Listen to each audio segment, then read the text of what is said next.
just be proud of who you are, and who cares what people think it's trendy or not. But it took me a long time to learn that lesson. And I think for, especially for Indigenous youth too, is they need to see that validation in some way. And that's why representation in magazines, Hollywood is so important. They need to see that to feel accepted. But I also want them to know by reading this book that you don't need that acceptance or approval.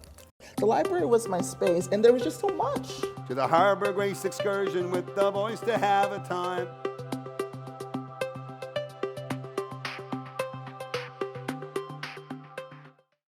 Thanks for stopping in a little Toronto, Christian. It's lovely to see you all.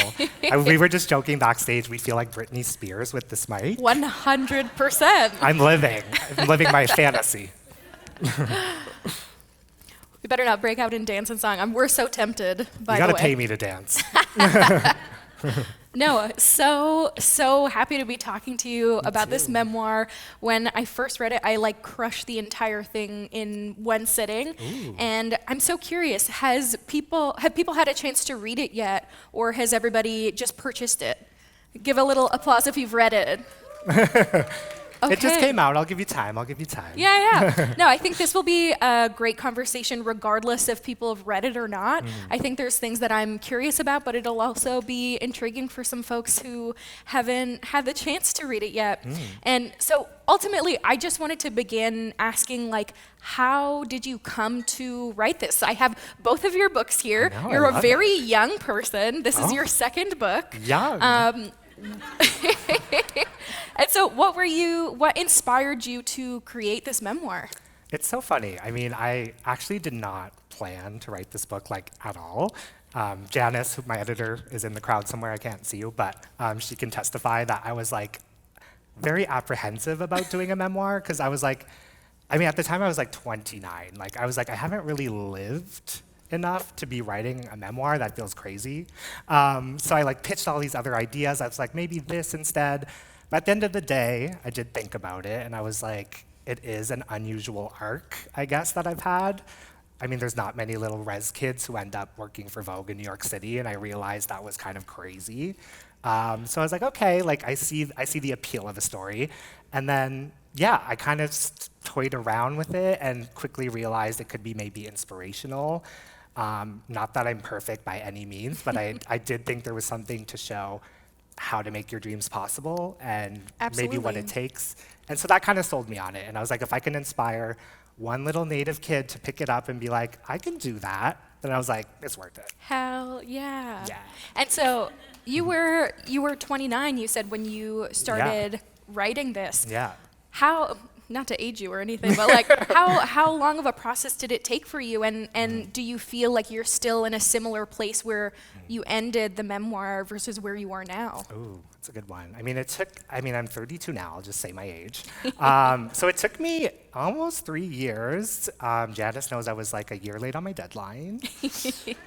But I had never done anything like this. The work I do is usually writing about others. I do a lot of profiles, a lot of interviews, but I don't tend to write about myself. And I mean, a lot of my friends are in the room too, and I think they can testify that I'm very private and very shy, don't like talking about myself. So it was a cringy process for me to just lay out your deepest dark secrets. Yeah. So that is what took me a long time. And yeah, now that I look back on reading it, I'm a different person than when I started it. I learned a lot about myself in the process. I reflected on a lot of things. So I am kind of grateful. It was hard work to do, but it was worth it. Yeah. What are some of the things that you learned while you were writing it? I think, I don't know, this is gonna sound so cheesy, but I was oh, I'm proud of you. Yeah. Me. I was you've actually overcome a lot of obstacles that I didn't really even think in real time were that big of a deal. But I was yeah, you're just a little kid from the res who had the delusion to think he belonged in certain spaces and went for it, and somehow just kept doing that until I got to where I wanted to be. I was whoa, you did that thing. It's actually pretty unbelievable to read through. Like, I already knew, we've known of each other for a while. We finally had a chance to meet, I don't know, 6 months ago Yeah. or something.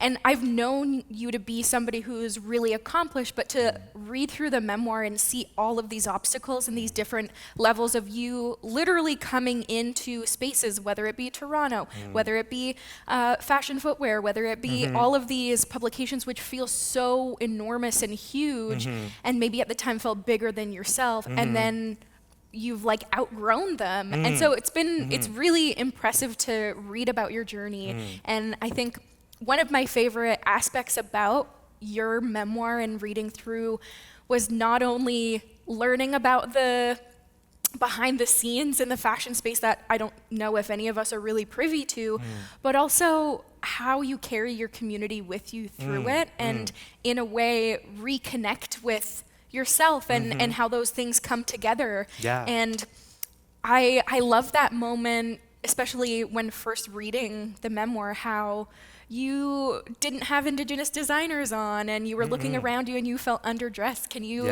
describe that scene for me? Yeah, it's so funny. Like, I've always loved fashion and dressing up. Like, that's always been a thing for me. But for the longest time, like, I really shunned that part of myself, like my Indigenous culture, because, you know, I was reading Vogue, I was watching fashion television, and like, I would never see Native designers in those pages or on TV. And so when you see that like lack of representation, you start to doubt its validity, I guess. And you're like, oh, maybe it's actually not beautiful. Like, why isn't it in Vogue? Like, you know what I mean? Yeah. So I was like, I'm gonna not wear this because it's not trendy and I wanna wear McQueen and Prada, and I thought it was so much better than it.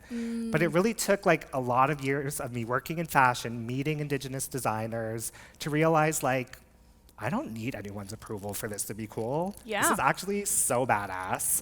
And it took me like meeting people and like understanding their process and seeing like models have the coolest style, and I was like, what am I doing? Like, just be proud of who you are, and who cares what people think it's trendy or not. But it took me a long time to learn that lesson. And I think for, especially for Indigenous youth too, is they need to see that validation in some way. And that's why representation at magazines, Hollywood is so important. They need to see that to feel accepted. But I also want them to know by reading this book that you don't need that acceptance or approval.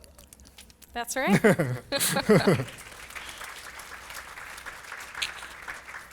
No, I love that, and I can also relate being somebody who is navigating a space where, because I'm an actor, for those who might not know, I work in the film and television industry. Iconic, Res Dogs, hello. And to be in that space and navigating it where it's like, you'll be the only Native person for miles, let alone queer Native person for miles. And so to navigate that space and also sometimes feel pressure Yes. or responsibility. Yes. I know you talk about it a bit in your memoir, but I was wondering if you could share, like for you, if it feels burdensome to have that sense of responsibility, or if it's one you take on gladly, or if it's a little bit of both. It is a little bit, it's funny you say it is both. Because a lot of the times, like when I'm pitching, say, an Indigenous fashion story at Vogue, like this is the first time, like I think I'm the only Native person on staff. I think I could say that. So when I pitch a story, like it's the whole room, it's their first time hearing of that concept. Like, you know, I pitched like a ribbon work story and they're like, oh, what is that? Like we're starting kind of at ground zero. So I feel the burden not only to do a good job introducing it to an audience that doesn't know anything about it, but then I also want to like make sure I'm spotlighting people who are innovating or doing something different. Yeah. So it's like striking that balance between explaining the tradition, making sure I get the history of like a design craft right, but also spotlighting people who are like shaking it up a bit. And I think that's where I like, it's a challenge, but it's a fun challenge, and it's like, that's what makes it fun. Like if it was too easy, I'd be so bored. 100%. And also, I just want to say, you were talking about things not necessarily being trendy. I think by you highlighting Indigenous designs and us championing our own, now I'm seeing so many trends emerge out of Indigenous designers. I'm seeing so many more young people wear our jewelry, wear our clothes than I did way back in the day. Yeah. And similarly, like to my experience on Res Dogs, I always knew Native people were cool as shit, but like seeing us on screen with Res Dog specifically portrayed in that way, it was like, oh, I knew we were cool, but it's something else to see it Yes. reflected on a mainstream stage. Yes. That feels like while we don't need that validation, it does something for the psyche of Indigenous youth. So It I does. think you could have easily gone into this industry and only thought of yourself as an individual. And I Right. love how you even plug that you're like, I'll be a little bit selfish too, in the sense that I just love these designers. It doesn't Yeah. only have to do with indigeneity. Yeah. And would you be able to talk about some of the moments where you had that selfishness, where you were just geeking out? Yeah, well, it's fun because like that really is the whole reason I started writing about Indigenous fashion. Like, I wasn't like, I gotta be honest, like I wasn't thinking about like I'm representing the community. I was just like, this is cool as shit. Yeah. Like I was like, I really think this is cool. It was selfish. I was like, I just want to write about it because it's cool. But it came through me doing that, where I would get the response of people being like, dude, like you're like the only person writing about this niche of fashion. Like, it's really kind of crazy. And like, you kind of like need to keep doing it. And it was actually my boss, Chioma, who's now the editor-in-chief of British Vogue. Shout out to her. I am so into what British Vogue is doing right Yeah, now. well, because of her, because she's cool. Go up. She really encouraged me and was like, dude, this needs to be like your it factor thing here. Like, nobody has done this here in ever.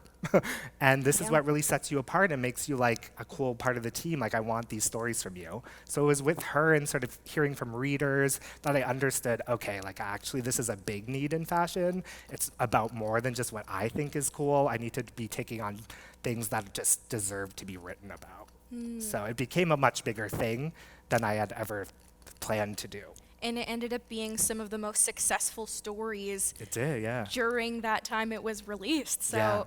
kudos. I love that Indigenous fashion transcends only our communities, that everyone can appreciate them. I will say though, all of these designers who are knocking off Indigenous designs, Ooh. and I know you've written about that a bit in your work. Yeah. And for you, what is the line between appreciation and appropriation? That's a good question. I think it's something like people are still very unsure about. I'm sure you get this question a lot too. It's hard to explain succinctly, but for me, it's like appropriation is when you see a brand love, let's say like a Navajo print, and then they're just like, that's pretty, I'm gonna copy it. They make it, they put it for sale, they get money. No involvement from the community, no consulting, no collab. That's appropriation flat out. Do not do that. But appreciation, which is something we're seeing more in fashion slowly, we're not perfect yet, is brands sort of like involving the community. So if a designer at a big fashion house loves the look of Southwest design, they're gonna work with a designer from the Southwest. They're gonna name them in the collaboration, split the sales with them, sort of like explain the backstory of their work. Like, it's like an equal share. It's no longer just grabbing everything for yourself and profiting. Like, it really needs to be a true collaboration. And we're seeing that more and more, finally. Yeah, are there any collaborations that you were particularly impressed with how they navigated? Yes, I think of something like the Met, like last year. I think of Lily Gladstone's look. She wore this look by Gabriella Hearst, but it was made in collaboration with Carrie Atumbi, who's a Kiowa jeweler in Santa Fe.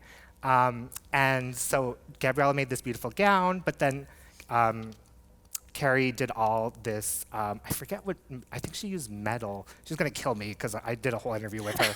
It's been a long day, y'all. But she did, Carrie is known for her metal work and her precious stones, so she added that to the gown, and the messaging of that collab was everywhere on social. Gabriella really it was clear what the thing was.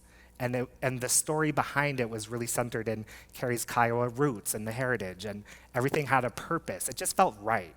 And to do that on such a big scale, like the Met, which is like honestly putting your money where your mouth is, because that's probably the biggest red carpet in the world. Let's be real. Yeah. Was like, that's how a collaboration should be done. You want to partner with Indigenous artists? Let's do it on a big scale. No more of the small Period. scale thing. Period.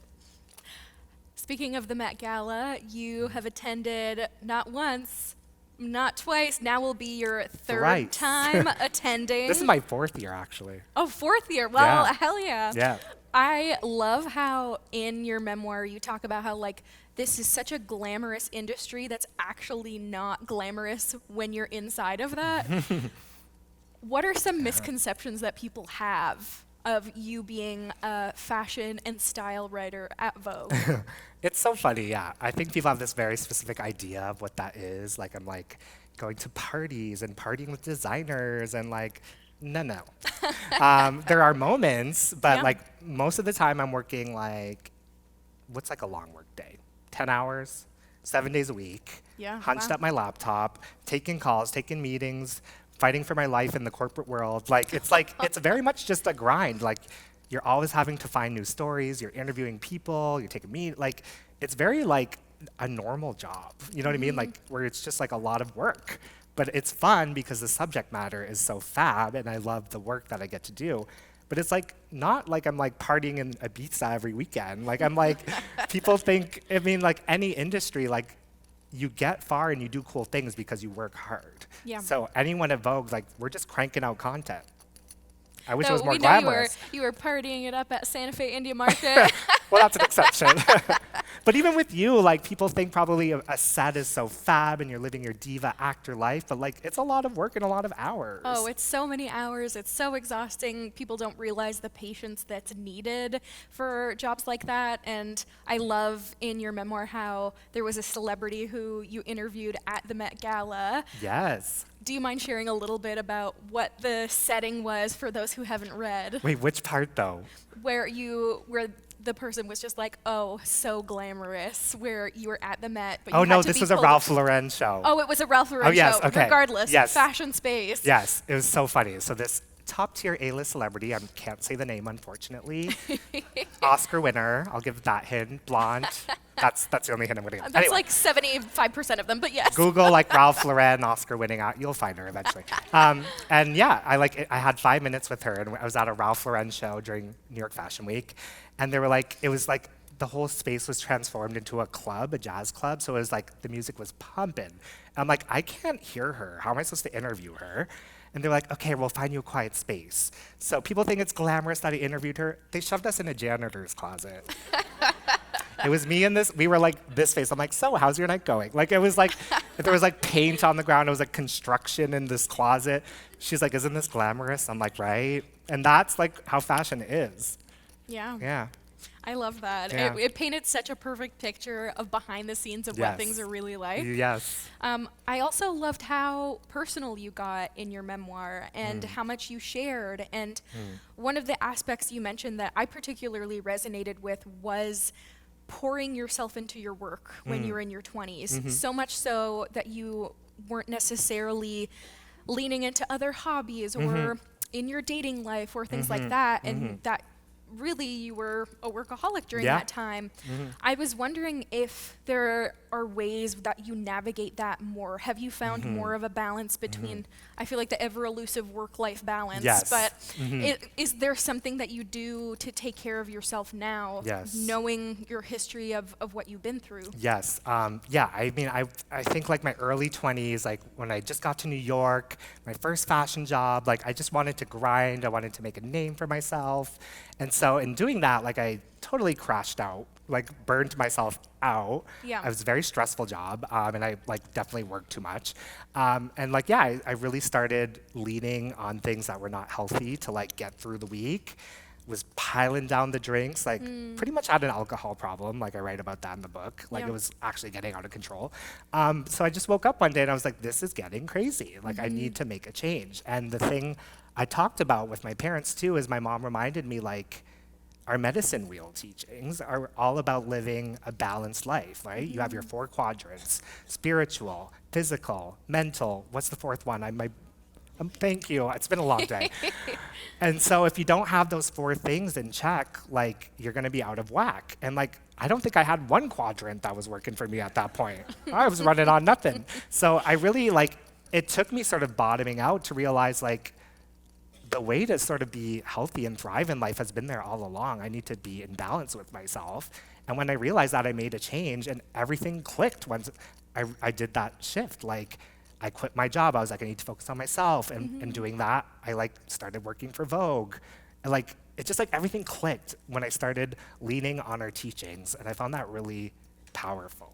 Absolutely. It's like the answer was there all along, kind of thing. I've also been told similar teachings growing up on my reserve, and also another thing that felt like really resonant from what I've learned that I saw reflected was if you create space for, like you clear the space of things that are eating away at you, you'll open up space for things that you're actually interested in. Yes. And how funny is it that you quit and took that time to focus on yourself, and Vogue was what came out of it. Yes, I think sometimes like you have to take a risk, and I know that's probably maybe not the best advice sometimes, but It's true though. like if I had not quit my job with nothing and like had my parents pay my rent for 2 months, which is terrible, but was the reality, I wouldn't have gotten to Vogue. And like, yes, it was a very big setback. I thought I was like washed up and over at that point. I was like, I'm gonna have to move out to New York. But then things started to happen very quickly in my favor again. I think you just need to realign any hurdles that come your way, and you can change the path of your life if you really want. And it wasn't necessarily just taking a risk. It was you betting on yourself and your mental well-being and making sure all of those 4 quadrants were in alignment. Exactly. And yeah, I love what you even mentioned in the honesty that you had throughout the book of the support you've received from your family, from funding and all of that.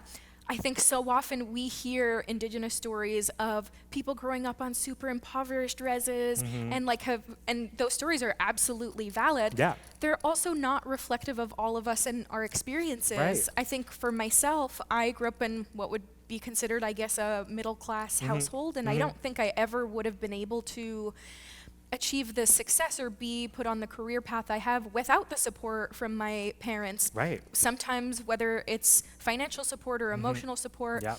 Can you talk a little bit about the support that you've received from your family and how it's helped shape today? Because we can feel it so thoroughly in this memoir. Yeah, I mean, I would not be here without my parents. They actually were going to be here tonight, but I was like, do not drive 5 hours. You know me. I'll give you the rundown later.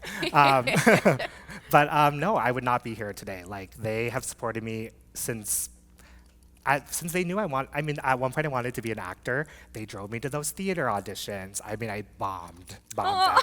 But they drove me, and they're like, okay, if this is what you want to do. I think they were like, he's not going to be good at this, but they But did they were it. supportive. But then when I was like, I want to work in fashion, they drove me to the journalism school tour. And then when I wanted to move to New York, they like put down a huge deposit for my first apartment. Like, I fully am aware how lucky I am, and I would not be here without them. And it's even funny, like my band, my reserve, like I got funding for school. And even though I was so lucky and so privileged to have that funding, like the school did not make it easy for me. And I don't know if anyone here is from that school, but I'm sorry, it's true, is they made my life very hard to even get that funding approved. And that was very eye-opening. It's like, I'm so lucky to have that funding, and even I'm struggling to get that approved. What about the people who don't? Imagine what the hoops they have to go through. So it was very eye-opening, but I realized I'm very lucky. Yes. Yeah. And we feel really lucky to have you in Toronto, even though it feels like you throw some shade at the city in the book. I'm so sorry, y'all. No, It was more a me problem.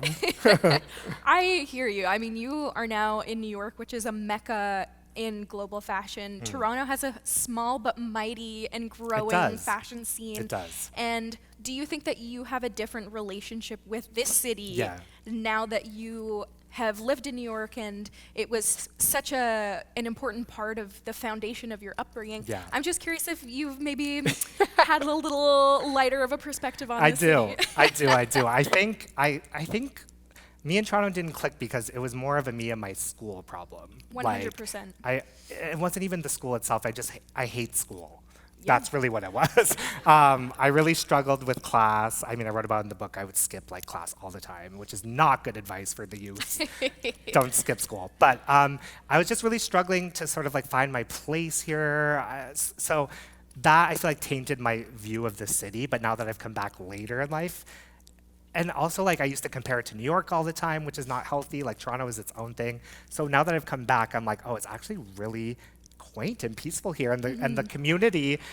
I don't mean that as shade. Is that shady? No, I'm not trying to be shady. I'm being honest. I lived in New York before, and when I came to Toronto, I felt like it was the perfect combination between the New York busyness and hustling and bustling, mixed with like Montreal having like a cool art scene and community and small town feel. And so I felt like, oh, this was the perfect place for me. Yes. And you're right, it does feel more peaceful in comparison to somewhere like New York, which I don't know has ever been described as peaceful ever. No, it ain't. But like, I think I was so desperate to get there that I was just like shoving Toronto. I was like, my purview is only on New York, but I was like, I actually should have appreciated what is here, because the art and the fashion scene that is here, like there's so many cool artists here. And so I think if I went to school here now, I think I would have a better appreciation, obviously. No, totally. Yeah. I'm just giving you shit Go because Toronto. we're here. I wanted to touch back in a little bit more about like you being so personal in this memoir. And one, I was wondering if there were any kind of references or memoirs that especially inspired you in your writing style or how you wanted to do it, and also why you chose to get as personal as you did. Right before I wrote my book, read Heartberries by Therese Marie Mailhot. Did I say her name right? Yep. I think so, yeah. That book really rocked my world. That was one of my favorite books. It's actually like not a very long book, but it stayed with me. I think I've read it like 5 times now. Wow. And I'm not a big reader, honestly. It's horrible to say, but I loved how— You're busy, you're working at Vogue. but like, she was very candid and so raw in a way that I hadn't read in a really long time. And everything she sort of exposes herself about is just so relatable. And I was like, okay, like I see the value in that. Like it really is not about you. It's about connecting with other people, as simple as that. And we as Native people are storytellers. Like I really feel like that's our purpose in life, whatever medium we're doing. And so I was like, if I really want to be a good storyteller, you kind of just have to go there, and you can't really make it about you. It's about a bigger purpose. And so I really learned to like let my ego aside. If I look crazy in a chapter, that's fine. But if someone can relate to it, that's more important. No, it made it feel so much more human and almost like I could trust you as a reader more. I've read biographies and autobiographies in the past where when it feels like a person might be, I don't know, drinking their own Kool-Aid too much and it's an advertisement for how great they are. That's the worst. Celebrity memoirs, some often. But the Britney Spears one is really good. Britney never fails. And Jessica Simpson's. Oh, I haven't read Jessica That's a real Simpson's. good one. Read that one. All right, references are Heartberries and Jessica Simpson's. Best of both worlds. Balance. We love this. Was there a chapter or section of the book that was hardest to write and which was easiest for you? Easiest or maybe most fun was the chapter. There's a chapter where I write about sort of very early love of fashion, where my sister and I would have fashion show competitions. Yes. And I would like took it seriously. Like we would have like 5 minutes to make a look out of household items. So I would, and my cousin would be like, go. So we'd have to run. I got a trash bag. I made a dress. And there was one time my sister won. She did like this. She's a tomboy, so she got like a sports jersey, but like made it like a tube top dress. And she had like a hockey stick, and she was going down the runway with her stick, and she won. Very camp. She was giving camp. She was giving drag race, and she won. And I was so mad. I ran away from home. I was like, I'm done with this town. I mean, I lasted like 5 minutes, and I came home, but. I was, it was a very early instance where I realized like I'm like obsessed with fashion. So that was a fun chapter for me. I could really play it up. Hardest, I mean, it's any of the chapters where you have to get a little bit ugly and honest. Like I think about the chapter where I talk about my cousin my age who was like 16 passed away from a drug. Why am I getting, No. Okay. There we go. It's always the long days where the emotions are right under the surface. But you know what? My talent, I can suck a tear right back up. No, my cousin passed away at a very young age, and that was very hard for me. It was kind of my first experience of someone passing who was very close to me. And I knew I had to write about it in some way, but it was very uncomfortable for me. It took me a long time. But again, it sort of went back to this idea of why am I including it in the book? Like, what is going to be the point of that? And for me, it was like, it's just sort of a wake-up call to like, you need to go for, because life is short. You need to go for what you want. You don't know when things can change. You don't know when you can leave this earth. So just go for it. Like, what is stopping you? And that really was sort of a wake-up call for me. So it's like, I guess I have to put it in the book. And it was very hard. Yeah. But now it's one of my favorite chapters, and it's hard to read, but the purpose was there. And I also wanted to honor his memory, so. Absolutely. And I think that's one of the aspects of being a storyteller, whether it's through fashion or sharing your experience, is touching on those truths, is touching on community and holding space for our community members, our family, wherever we go. And yeah, that was a really beautiful chapter that I think so many of us can relate to. So I couldn't imagine this memoir without that part of you in there. Yeah, exactly. I mean, how boring would that be if you were just like, I'm perfect and life was great?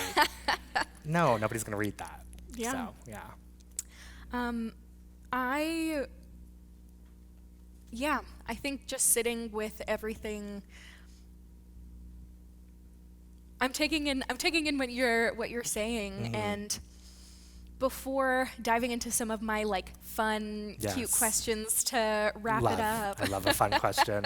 Help you suck those tears right back up. I think, is there a piece in your wardrobe, whether it's an Indigenous designer or not, that has an emotional story to it, or like something that is especially sentimental for you? For me, I can think of like certain, like my great grandmother just passed away in the fall. It's all right. She was 95. It's like she went out how you would want to go out, and when your community member passes, like then all of their items are gifted throughout the community. And so I got these really gaudy gloves that I love, that I'm actually mad I didn't bring today. They're leopard print, and then they have rabbit fur all the way around, and I feel like a 1980s mob wife when I wear them. Love and it. I will never part with them. They're not necessarily my personal style, but I'm like, I will rock them any day of the week. So I was wondering if there was any garments in your wardrobe that you were like, I am never fucking parting with this. I have a few. I think of my first ribbon shirt that my grandma made me, Lita, residential school survivor, by the way. It's like, the shirt is like this big, but it was my first ribbon shirt. That's like, I'm gonna cry again. I'm not even a crier. What is wrong with me? I think it's you. Like, your eyes have too much soul or something. I'm gonna look this way. You're like, don't look at me, fuck. So that's a prized one. One of my grandpa passed last year, and he had this sick coat. It was like from the 70s. He had an electrical company, and he also sponsored a hockey team. So it's like this bright green nylon hockey electrical coat. Not something you would even think is remotely chic. That's my favorite coat. I wear it every day. I'm the same way. Like, if clothes have a story or a memory behind them, those are my favorite things. Okay, but what are you wearing tonight is what I want to know. A little show and tell. Well, this is Jamie Okuma, my favorite Indigenous designer of all time. Her coat, her skirt. These I got at Santa Fe Indian Market. I forget who I bought them from, but they're like a first scrunchie. So cute. I think that's it. Oh, Tanya Larson, she's a Gwich'in jeweler. Oh, I'm obsessed with the What are you wearing? Let's do a little chain. show and tell. I'm also wearing Jamie Okuma tonight. Well, I got the memo. And then I'm wearing her with Tanya Larson, who's also a Gwich'in. Who, we're both wearing Tanya Larson and we didn't plan Okuma. this, though. That's the we gag did not of it all. plan this. And then I'm wearing Western designer Renaissance. Love. And Jamie did my book cover, just so everyone knows. This is her beadwork. So I had to rep my girl tonight. Yeah. And then it also pairs well with your other book, which is The Power of Style, which I've had for a hot minute. I'm going to have to get you to sign them. Gladly. And fun questions. Ooh, okay. We only have about 10 minutes left to chat, and then we're going to be moving on to a Q&A. So make sure you get your questions ready. Okay. And I know you can't say names, but would you be willing to say the name of your favorite celebrity interview, since this is positive? Yeah. That's hard because I've had some goodies, but Top 3 then. Lady Gaga. Work. I recently interviewed her for her album Mayhem, and I mean, she, next to Britney, is like someone I idolized since I was young. So to get 10 minutes with her and her to be everything you want her to be, it's like, yes. Oh, hell yeah. So she's a top. Dolly Parton. Oh, that got an even bigger one. Okay. Dolly's beloved. I've interviewed her twice actually, which is wild, but once in person, and she was so sweet. Like, you're like grandma. She's like your grandma. Yeah. So sweet. Mariah Carey is my third favorite, just because everyone Wow. thinks she's a diva. And Yeah. like, she was the nicest, coolest, down to earth. Like, it's always the A list are always the good ones. It's the B and the C list you have to worry about. Ooh. I might have to get the tea later on who was the least favorite off the record. Yeah, that's an off the record talk. My other fun question is, you talk about the Devil Wears Prada in your book. After working at Vogue, after working with Anna Wintour, do you still love this movie? Oh, it's still one of my top 3 easily. Okay, great. And I definitely was like going into Vogue. I was like, is it going to be like the movie? Like, is it going to be like this toxic, scary? It's not. Like, people are so cool, and like, we eat. Like that's we eat lunch. Like, some days we wear Crocs. Like, like it's like the vibe is anything goes there in terms of fashion. Like, you don't have to be coming in a ball gown like people think. Like, it's just such a cool, like, chill environment, and which is not what I thought going in. But I mean, I couldn't work there if not. Does it seem like things have changed to be that way now? Have you heard stories of people who've come before where things were a bit different before? I'm sure, like, I mean, publishing has changed so much, and I'm sure back in the day, like, maybe it was a little crazier, but I've only worked there in the past 7 years, and from what I know, it's a cool place. Yeah. And I know that there have been so many changes in the fashion industry. I love that you mentioned Black Lives Matter in your memoir, how it changed the industry for the better. Yes.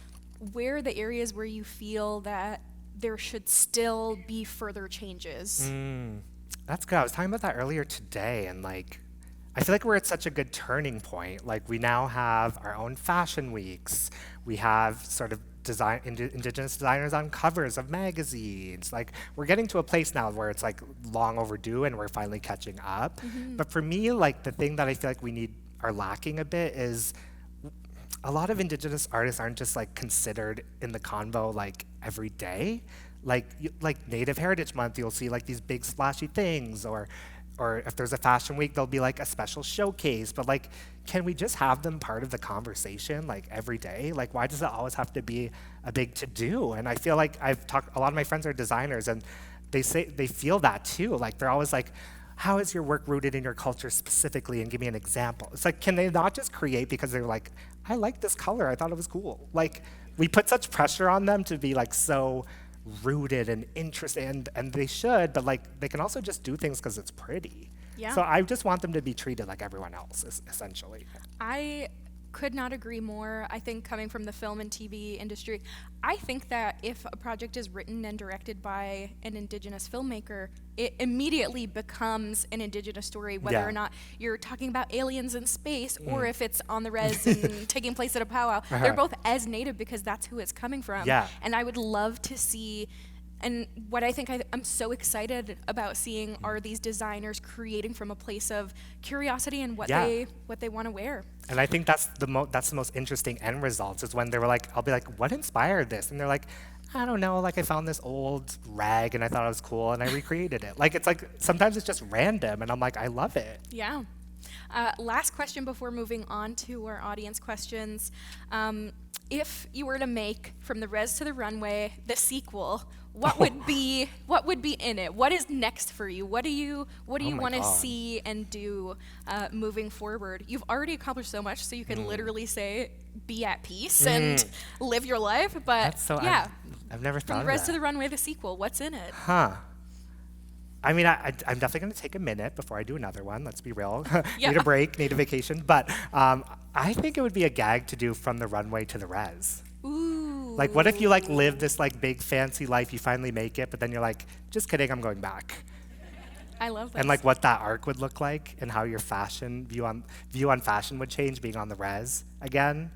That would be a gag. Maybe just gave me a book idea. Maybe in 10, 15 years though. So. Yeah, definitely.